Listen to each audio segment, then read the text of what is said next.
Общеизвестно, что этнографическая карта мира в прошлом была гораздо пестрее и разнообразнее, чем сегодня, так как многие этнические группы исчезли, а другие слились с более крупными народами, либо были включены в состав современных наций. Однако факт их существования отражен в исторических документах. Мало того, некоторые люди до сих пор продолжают сохранять идентичность формально несуществующих народностей. Примером подобного явления могут служить мишары, этнос с древней и богатой историей, лишь в 30-х годах 20 века директивно включенный в состав татарской социалистической нации. Что известно о происхождении мишарей? Чем особенна их историческая судьба и каково современное состояние?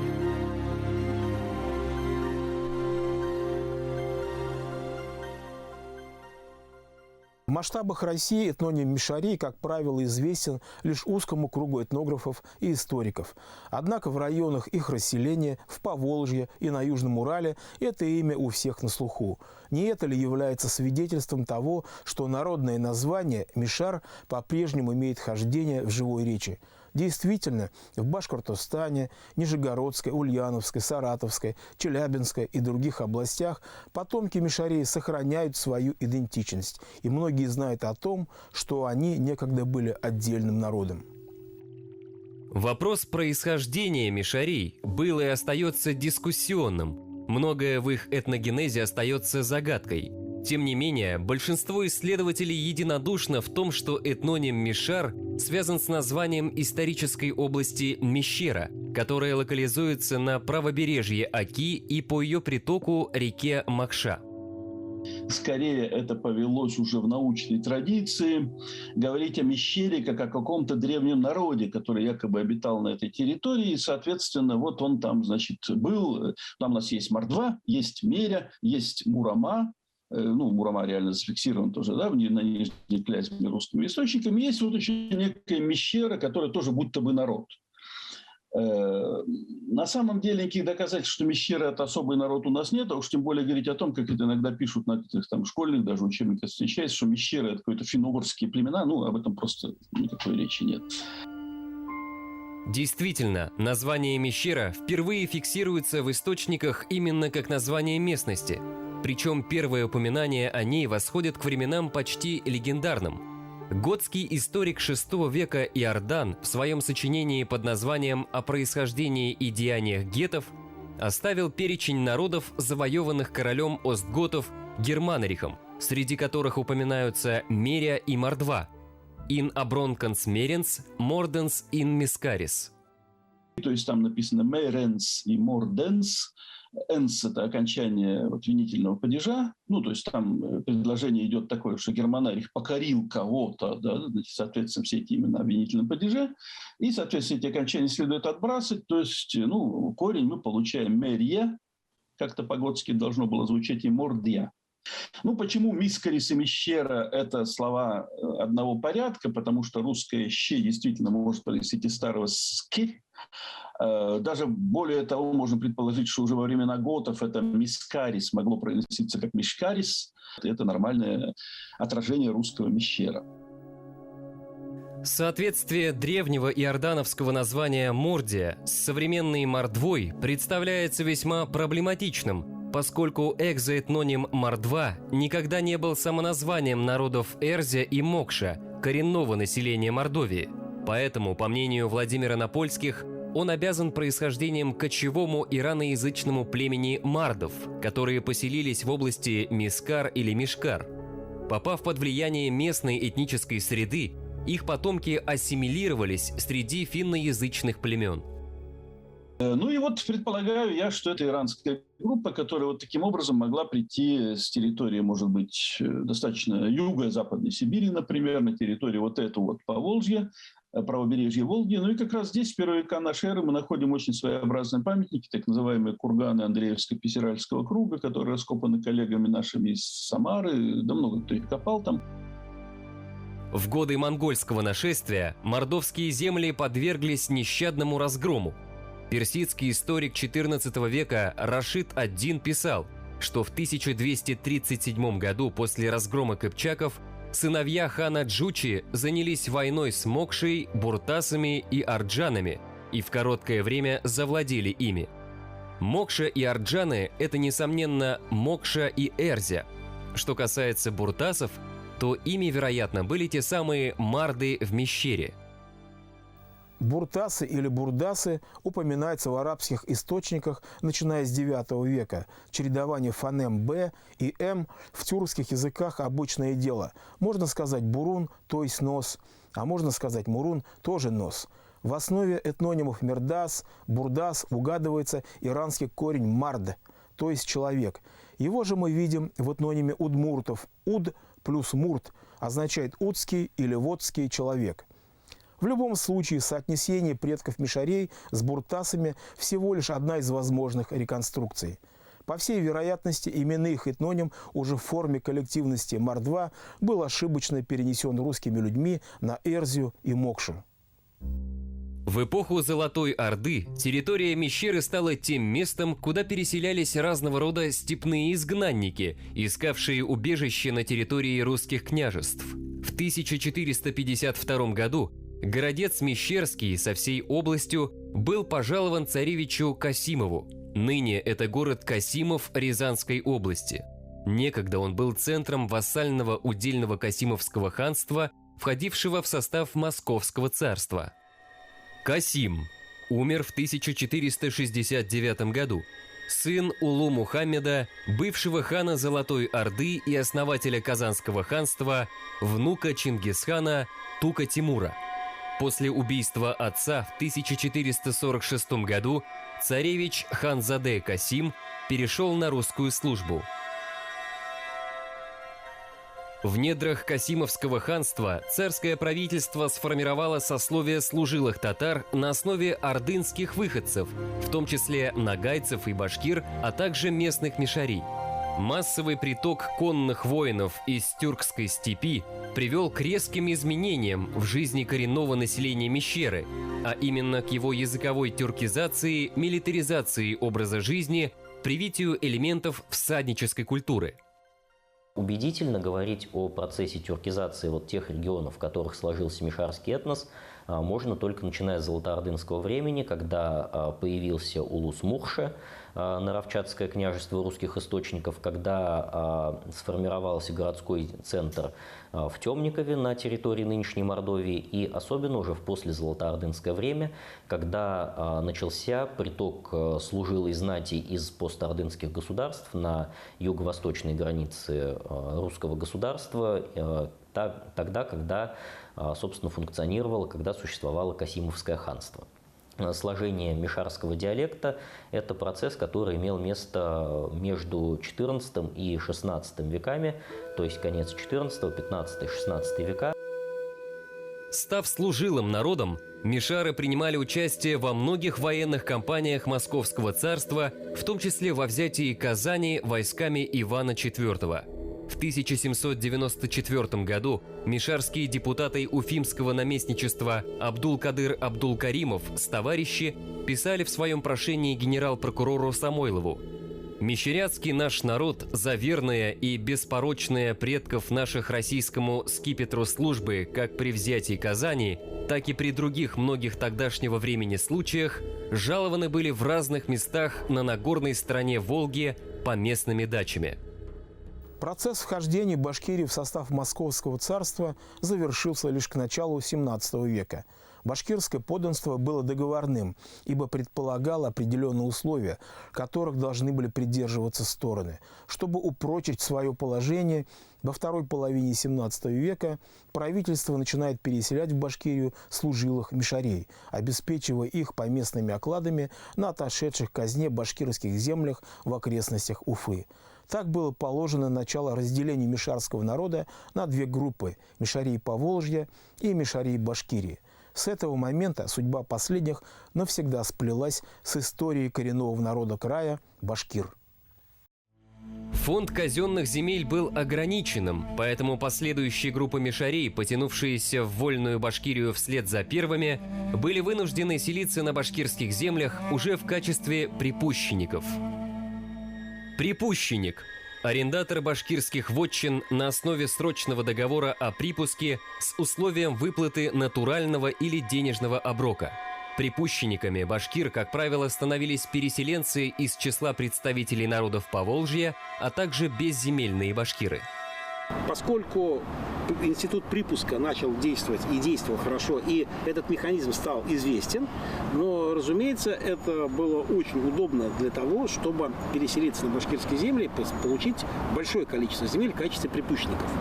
И, разумеется, появляется возможность другим мишарям, которые жили на Средней Волге, уйти на восток, за Волгу. Почему? Там земли было уже меньше, потому что землю раздавали на территории Средней Волги аристократии, то есть дворянское землевладение росло, и мишари рано или поздно должны были стать либо крепостными, либо перейти в разряд людей, которые потеряли землю. По договорной записи 1703 года, данной башкирами Унларской волости, в деревне Янбаево Балтачевского района Республики Башкортостан поселились мишари в сословии служилых татар. Янбайга келелер, мынандай картасы да бар. Нижегородская Хазарвата область, но элек Болграметендер губерния. Значит, шушы губерниядан, значит, Анда деген ауылдан Янбайга келе үш түркім халық. Бірісі Ибрай Байбаков. Екіншісі была менің нәсілінің башлангычы Нурай Булатов. Çünkü Ибрай Байбаков не білен Илекей ауылдағы башқұртлар білен договор түзіп, рұқсат етілейінді күрші башқұрт ауылы Мотауылына қарлы ұрманға барырға. Начавшаяся в середине 17 века череда башкирских восстаний стала серьезным испытанием для государства и служилых мишарей, которые всегда оставались верны правительству, за что подвергались нападениям со стороны повстанцев. Однако небольшая часть мишарей из числа припущенников, вольно или невольно, была увлечена стихией мятежа. В справочнике «Адрес-календарь Оренбургской губернии» 1851 года сообщается: мещеряки по припуску башкирцев поселились на землях их. Они участвовали с башкирами в бунтах Сиитовском и Алдаро-Кусюмовском, но во время башкирского бунта 1735 года оставались верными. Башкирское восстание 1735-40-х годов стало поворотным моментом не только в истории Башкортостана, но, пожалуй, всего Волго-Уральского региона. Мнение башкирского общества относительно начавшейся восточной экспедиции Ивана Кириллова в Индию разделилось. Простонародье рвалось немедленно атаковать колонну царских войск. Знать выступала против этой затеи, резонно полагая, что экспедиция и без их участия погибнет в песках Средней Азии. Если колебались сами башкиры, то мещеряки тем более были противниками восстания. Началось восстание. В феврале 1736 года близ мишарского селения Кундашлы, нынешнего Балтачевского района Башкортостана, которое полковник Тевкелев превратил в укрепленный лагерь, разгорелись ожесточенные бои. Тевкелев орудияларын урнаштырган оста менен инде ышык урында оста палаткалар курган болгоннар инде мына шушы территориябыздын бу жерлер бик тарихи вакыйгаларга бай. Биздин мишер улларыбыз һәр вакытта да хәрби хезмәт үтәгән. Мөслим Нураев дигән безнең бабабыз, ерак бабабыз, менә безнең шәҗәрәбез. Мин 9-нчы буын вәкиле булам. Жители деревни Кундашлы бережно хранят традиции своих предков, изучают историю мишарских селений севера Башкортостана, собирают фольклор. Безнең якның сөйләше, мишар сөйләше. Әдәби сөйләмнән фонетик яктан күбрәк аерыла. Без менә чыны катайтабыз. Кашың кара, сачың кара, сатмыйсыңмы акчага. Гөлләр ясап чәчәр идем, рәшәт кәле бакчага. Avazı oranına B avazı koyup söylüyor. Bütünüsün aytıp beterip gittim değil. Bütünüsün tügül, bütünüsün. Bütün halık qaraptırdı. Bir bütün epey birdiler. Mişerler indi biz. Mişerler balığımız bilen gururlanıp özümüzce yaşap ötабыз. В деревне Чукалы родилась известная во всей округе присказка, сочиненная с намерением подчеркнуть особенности речи мишарей. Çukalının çukurundan çıkan çok da çiğni çigelerim çok nap çıktı diyen. Onu bütün bolalar bile indi. В 1754 году была отменена выплата ясака, который башкиры рассматривали в качестве символа своего добровольного подданства. В воздухе запахло грозой. В этой ситуации мишарский мулла из аула Верхний Карыш современного Балтачевского района Республики Башкортостан Батыршах Алиев стал рассылать воззвания к мусульманам края, к башкирам, мишарям, казанским татарам с призывом подняться на священную войну во имя исламской религии. Абдулла Алиев по прозвищу Батыршах, мишарский мулла, ахунд Сибирской дороги Башкирии, 24 июля 1762 года погиб в схватке с тюремной охраной Шлиссельбургской крепости. В нашем районе примерно 20 деревень, где более-менее компактно проживают мишари. Вот. Наша деревня Верхний Карышево тоже была основана в 1693 году на башкирских землях Таныбской волости, согласно договору. Также вот одним из самых знаменитых выходцев нашей деревни является Батырша Алиев, идейный вдохновитель башкирского восстания 1755-56 годов.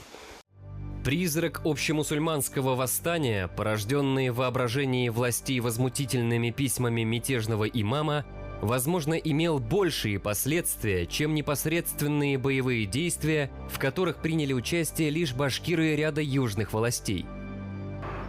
Башкирт халкына турыдан туры патшага мөрәҗәгать итү хокукы кире кайтарылып бирелә. Һәм инде башка бик күп өлгеталар. Һәм инде шушы өлгеталарның нәтиҗәсе булып Уфада диния назараты төзүдә шуңа керә. Чөнки инде берничә елдан патша бикәнең рөхсәте белән Уфада диния назараты да төзелә. Моңа инде сәбәпче булып Батырша хәзрәтнең күтәрелеше тора.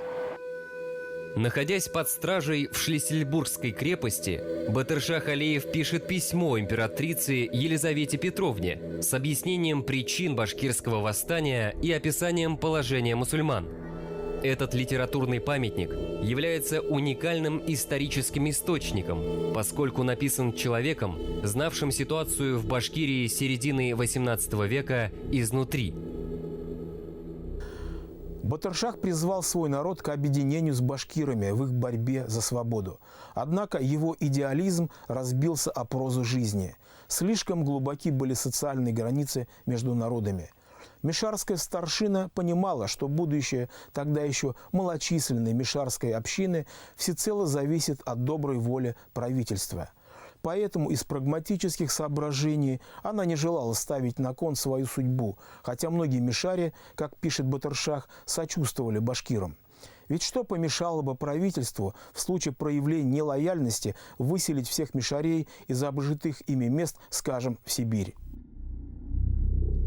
Совместная служба башкир-мишарей началась с самого начала XVIII века, когда башкирские мишарские отряды приняли участие в Северной и Семилетней войне. Военное содружество сблизило народы, поэтому, когда в 1773 году вспыхнула Пугачевщина, значительная часть мишарей, за исключением старшин и их команд, примкнула к поголовно восставшим башкирам. Идея справедливого царя, который восстановит порушенные вольности, объединила под знаменем Петра III не только казаков и крестьян, но также башкир и мишарей. Забыв о старых претензиях друг к другу, отныне они сражались плечом к плечу, как сыны вольной Башкирии. История Салавата Юлаева и его боевого товарища Канзафара Усаева стала воплощением мечты Батыршаха Алиева о братстве между башкирами и мишарями. Канзафар Усаев, мишарский сотник и мулла, пугачевский полковник. Вместе с Салаватом Юлаевым зимой 1773-74 годов осаждал Кунгур, захватил Ачитскую крепость. В 1775 году сослан на пожизненную каторгу в Рогервик. Умер в 1804 году. Предположительно, Канзафар Усаев был последним человеком, муллой, который прочитал, можно сказать, молитву и проводил национального героя не только башкирского народа, и всего Башкортостана в последний путь.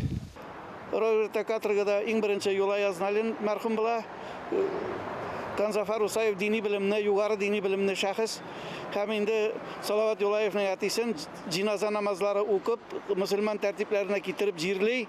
So'ngra endi Salovat Yo'layev marhum bilan Salovat Yo'layevni da Kanzafar Usayev musulmon urf-odatlari bo'yicha jirina yetkirib jirlik ham o'zi eng so'nggisi bo'lib 25 yil tutqunda bo'lgandan so'ng mana marhum bo'ladi. Bir og'irlikni kechirganlar bir o'rinda bir ish uchun shunga ko'ra endi yaqin do'stlar, fikrdoshlar, oxiratlar bo'lganlar endi. Во избежание дальнейших башкирских восстаний правительство Российской империи приняло решение перевести всех башкир, служилых и неслужилых, в единое военное сословие. Аналогичные меры были предприняты и в отношении мишарей Башкирии. В 1798 году на Южном Урале была введена кантонная система управления, а затем было образовано башкиро-мещерякское войско, которое приняло активное участие в Отечественной войне 1812 года и заграничных походах русской армии. 20 башкирских и 2 мишарских полка сражались против войск Наполеона. Несение совместной военной службы с нахождением военнослужебного сословия переплетало башкир и мишарей. И, скажем, уже к концу существования башкиро-мещерякского войска как раз возникал вопрос, как их даже разделить. Говорили, что мишари совсем слились с нашими башкирами. Они также одинаковое такое хозяйство, также похожи. И иногда трудно отличить, кто из них там башкир или мишари. Но хотя на самом деле, конечно, и башкиры, и мишари так себя различали-то. Они это понимали. Но, тем не менее, войско объединяло. И, разумеется, совместная военная служба, она объединяла. И кто его знает, что, может быть, через какой-то срок это было бы в этническом плане что-то, нечто другое. Уфимский статистик и этнограф Николай Гурвич писал: «Слитие мещеряков с башкирами есть этнографически совершившийся факт, против которого бессильны какие бы то ни было административные или фискальные мотивы разъединения». Действительно, если обратиться к материалам метрических книг Оренбургского Магометанского духовного собрания, то можно видеть, что жители некоторых мишарских селений выражали башкирскую идентичность, именуя себя башкирами – башкорт, или башкирами из мишарей – мишарден башкорт. В ходе переписи 1917 года население определенного числа мишарских аулов также выбрало башкирскую национальность. Тем не менее, более широкой тенденцией было стремление сохранить этническую самобытность. Попытки не то чтобы конституировать мишарский диалект в качестве литературной нормы, но, по крайней мере, печатать на нем литературные произведения, печатать на нем публицистику в начале 20 века принимались. Причем интеллигенции как из, собственно, регионов мишарской прародины, то есть проживающих на западном берегу Волги, так и из среды мишарей Башкортостана. Но эти попытки встретили очень болезненную, очень жесткую и в прямом смысле издевательскую реакцию со стороны казанских издателей, со стороны казанской интеллигенции, которые очень жестко, очень грубо, в общем-то, высмеивали тех мишарей, которые пытались писать на родном языке. Состояться в качестве отдельной национальности мишарям помешало в первую очередь дисперсное расселение и активная пропаганда проекта конструируемой татарской нации. Однако и по сей день в местах компактного проживания мишарей, в таких как Балтачевский район Башкортостана, сохраняется их этническая идентичность, их самобытная культура.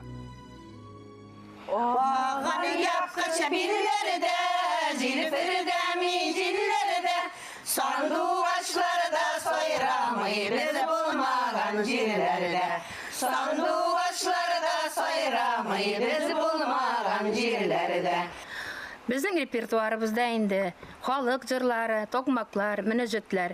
Біз оларны өзімізше мишарлар чейтіп ерлейбіз енді. У Мишари очень богатая история.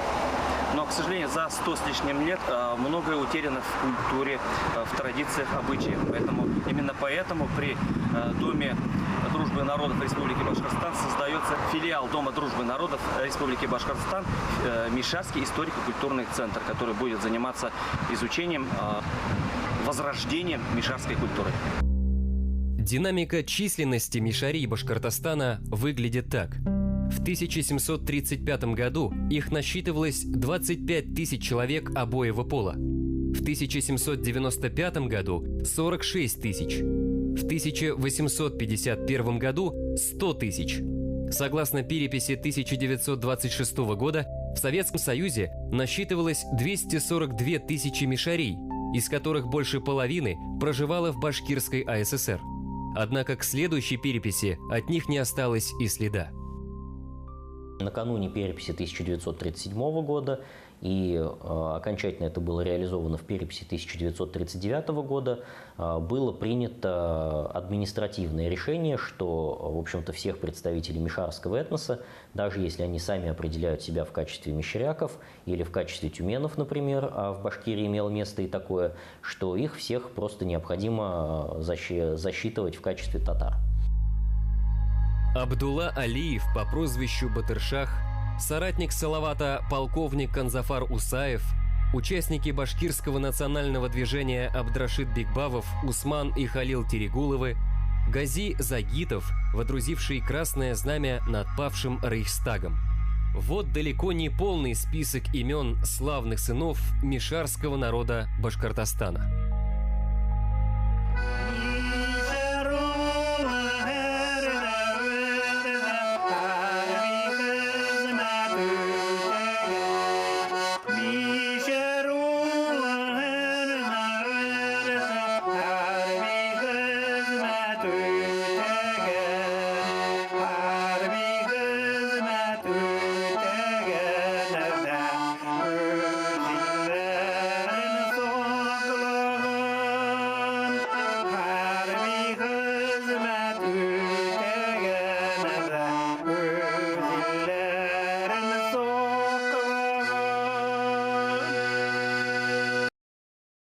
Как писали дореволюционные этнографы, Уфимская губерния представляется одной из любопытнейших в Российской империи. Специалист-этнограф, не выезжая из пределов губернии, может ознакомиться чуть ли не со всеми главными народностями Европейской России. Действительно, Башкирия веками была своеобразным шервудским лесом, куда в поисках лучшей доли стекались представители различных этносов. Одними из них были мишари. Всех принимала башкирская земля, ни одна ветвь этих народностей не исчезла, несмотря на нивелирующее воздействие современной эпохи. И даст Бог, не исчезнет.